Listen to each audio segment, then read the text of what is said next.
शेषनाग पर शयन करते हैं। सर्प को काल कहते हैं, कुंडलिनी को सर्प कहते हैं।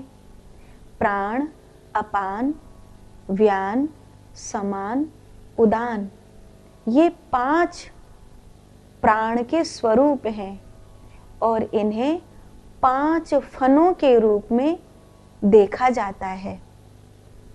पंच प्राण मूलाधार चक्र से विशुद्ध चक्र तक रहते हैं। ये पंच प्राण, जिसे कुंडलिनी की भाषा में 5 फणों के सर्प के समान देखा जाता है,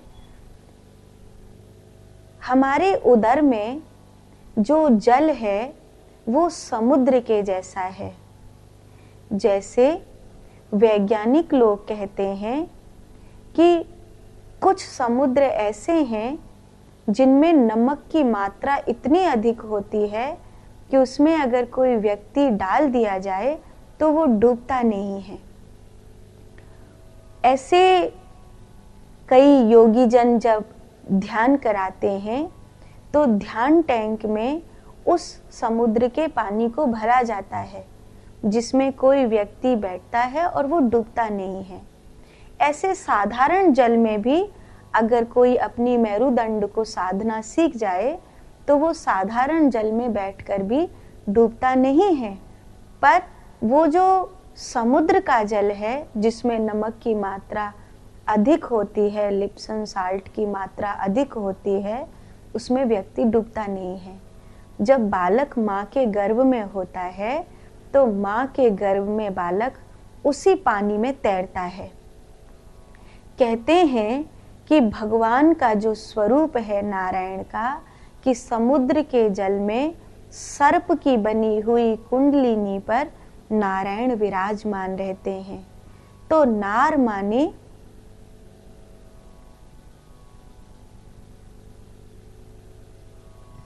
जल और अयन माने रहने का स्थान।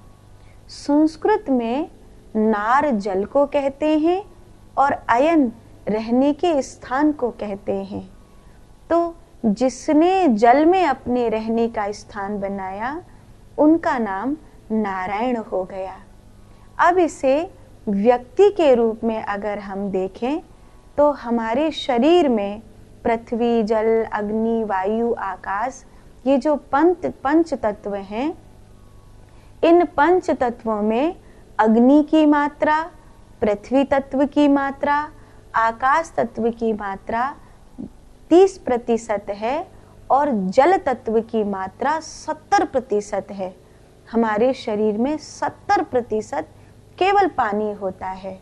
जब कोई साधक अपनी मूलाधार की कुंडलिनी को उस 5 फणों के प्राण, अपान, समान, उदान, व्यान 5 प्राणों को अपनी आत्मा का भोग देते हुए विशुद्ध चक्र पर ले आता है, तो उस विशुद्ध चक्र पर आए हुए साधक का काल पर सवार होना अर्थात नारायण होना ऐसा जाना जाता है। तो गोस्वामी तुलसीदास जी ने उसी तत्व को कहते हुए कहा है कि वो नारायण जो नील पुष्प के समान हैं, जिनकी आंखें रक्त कमल के पंखुड़ी के जैसी हैं, जो शेष शैया पर शयन करते हैं, जो समुद्र में वास करते हैं, वो मेरे हृदय में वास करें। अगर ऐसा होता है तो वो व्यक्ति इस जीवन चक्र से मुक्त हो जाता है।